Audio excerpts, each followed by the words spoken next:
Hi guys, और आज के हमारे वीडियो का टॉपिक है लेवल ऑफ मैनेजमेंट। देखिए, level of management class 12th business study के chapter number 1 nature and significance of management का सबसे इंपॉर्टेंट टॉपिक है। इस टॉपिक की इंपॉर्टेंस को इस बात से समझा जा सकता है कि बोर्ड के अंदर लेवल्स ऑफ मैनेजमेंट वाले टॉपिक को टोटल 4 नंबर का वैल्यूएशन मिला है और इस टोटल 4 नंबर के वैल्यूएशन में 1 नंबर का जनरली एक एमसीक्यू पूछा जाता है और बचे हुए 3 नंबर में आपसे पूछी जाएगी एक केस स्टडी। और इस केस स्टडी की सबसे खास बात, इस केस स्टडी को पढ़ना, समझना और इसका आंसर लिखना आपके लिए गोल्डन अपॉर्चुनिटी हो सकता है।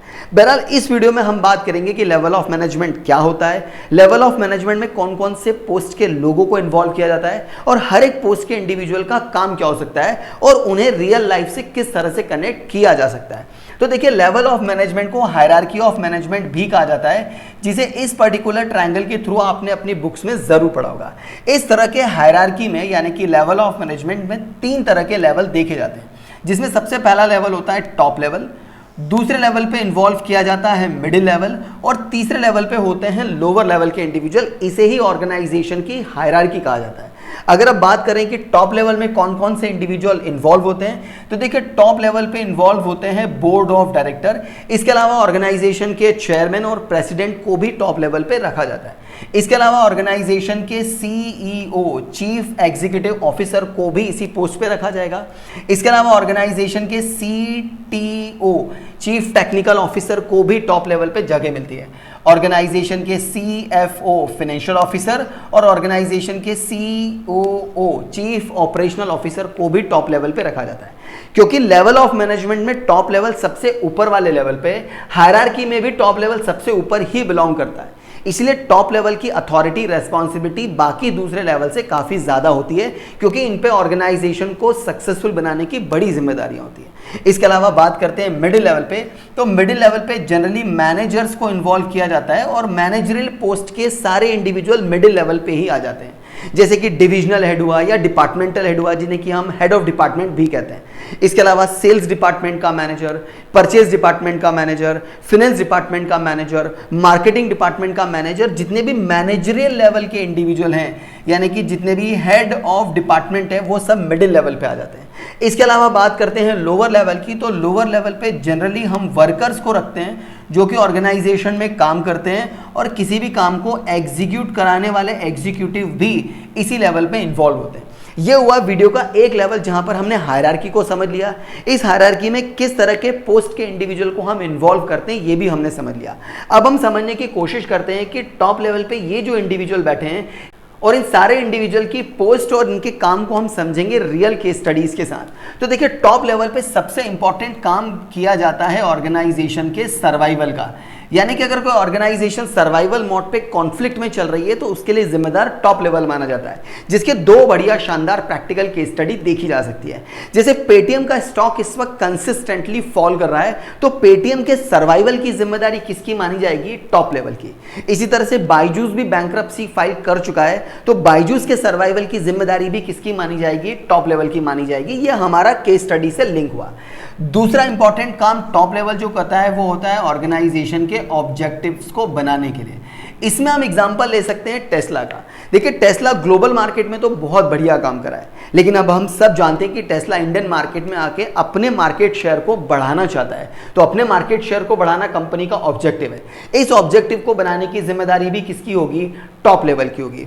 इसके अलावा ऑर्गेनाइजेशन की जो पॉलिसीज बनाई जाती हैं, उन पॉलिसीज को बनाने का काम भी टॉप लेवल करता है। और इसका शानदार केस स्टडी का एग्जांपल देखा जा सकता है टीसीएस का। टीसीएस यानी कि टाटा कंसल्टेंसी सर्विसेज, जिसने हालिया में ये डिसाइड किया है कि वो अपने वर्कर को डबल डिजिट से इंक्रीमेंट देगा।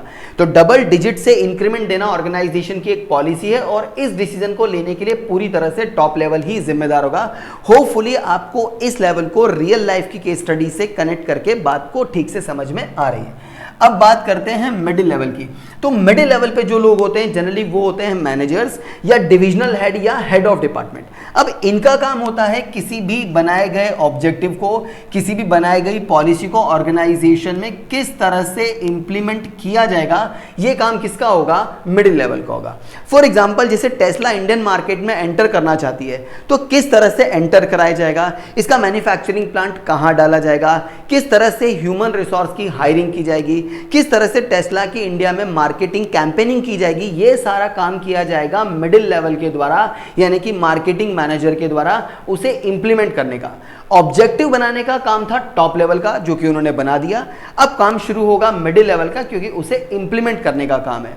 ठीक उसी तरह से ऑर्गेनाइजेशन में जो पॉलिसी बनाई गई, जैसे टाटा कंसल्टेंसी सर्विसेज ने अपने एम्प्लॉय को 10% से इंक्रीमेंट देने की बात कही है, यानी कि डबल डिजिट का इंक्रीमेंट मिलना चाहिए। यह पॉलिसी बनाने का काम था टॉप लेवल का। मिडिल लेवल का काम है इस पॉलिसी को ऑर्गेनाइजेशन में इंप्लीमेंट किस तरह से किया जाएगा, यह मिडिल लेवल का काम है। इसके अलावा पॉलिसी को इंटरप्रेट करना ऑर्गेनाइजेशन में मिडिल लेवल का काम होता है कि किस तरह से बनाई गई पॉलिसी को समझा जाए और ऑर्गेनाइजेशन में उसे इंप्लीमेंट किया जाए। अगर मैं बात करूं मिडिल लेवल की, तो मिडिल लेवल टॉप लेवल और लोअर लेवल के बीच का लेवल होता है। अब हम बात करते हैं लोअर लेवल की, जो कि ऑर्गेनाइजेशन के तीसरे लेवल पे आता है। देखिए, ऑर्गेनाइजेशन का जो ये लोअर लेवल है, इसे जनरली हम सुपरवाइजरी लेवल भी कहते हैं, सुपरवाइजरी लेवल भी कहा जाता है, और इसे ऑपरेशनल लेवल भी कहा जाता है। सुपरवाइजर लेवल या ऑपरेशनल लेवल, बोर्ड्स में आपसे इसके नाम भी पूछे जा सकते हैं। जनरली इस पर्टिकुलर टॉपिक को एग्जाम में एमसीक्यू की फॉर्म में भी आपसे पूछा जा सकता है कि किस लेवल को सुपरवाइजर लेवल या ऑपरेशनल लेवल कहा जाता है। आपका जवाब होना चाहिए लोअर लेवल, जिसमें जनरली हम वर्कर और एग्जीक्यूटिव को इन्वॉल्व करते हैं। अब ऑर्गेनाइजेशन में जितने भी रूल्स को फॉलो करने की बात आती है, वो सब लोअर लेवल से ही एक्सपेक्ट किया जाता है। ऑर्गेनाइजेशन में कहीं भी एक्टिविटी करने की बात आएगी, वो भी लोअर लेवल से ही एक्सपेक्ट किया जाएगा। ऑर्गेनाइजेशन में कहीं क्वालिटी फुल वर्क की बात आएगी, या फिर ऑर्गेनाइजेशन में क्वांटिटी बेस्ड काम करने की बात आएगी, तो भी लोअर लेवल को ही इन्वॉल्व किया जाएगा। फॉर एग्जाम्पल, जब टेस्ला मोटर्स इंडिया में आना चाहते हैं, इस बात का ऑब्जेक्टिव बनाया टॉप लेवल ने, फिर उस ऑब्जेक्टिव को इंटरप्रेट करके उसे इंडिया में इंप्लीमेंट करने का काम हुआ मिडिल लेवल का। अब जब एम्प्लॉयज़ की हायरिंग हो गई, तो ऑर्गेनाइजेशन में टेस्ला में काम किस तरह से किया जाएगा, टेस्ला के रूल्स को किस तरह से फॉलो किया जाएगा, टेस्ला में बनाई गई कारों की क्वालिटी क्या होगी, टेस्ला में बनाई गई कारों की क्वांटिटी क्या होगी, ये सब काम देखा जाएगा लोअर लेवल के द्वारा। होपफुली आपको लेवल ऑफ मैनेजमेंट के तीनों लेवल समझ में आए होंगे। इन्हें हायरार्की ऑफ मैनेजमेंट क्यों कहा जाता है वो समझ में आया होगा, और दिए गए एग्जाम्पल से आपकी नॉलेज में कुछ क्वालिटीफुल एजुकेशन इन्वॉल्व जरूरी होगी। अगर आपका जवाब हाँ है, तो इस वीडियो को लाइक करके आप अपने फ्रेंड्स के साथ शेयर जरूर करिएगा।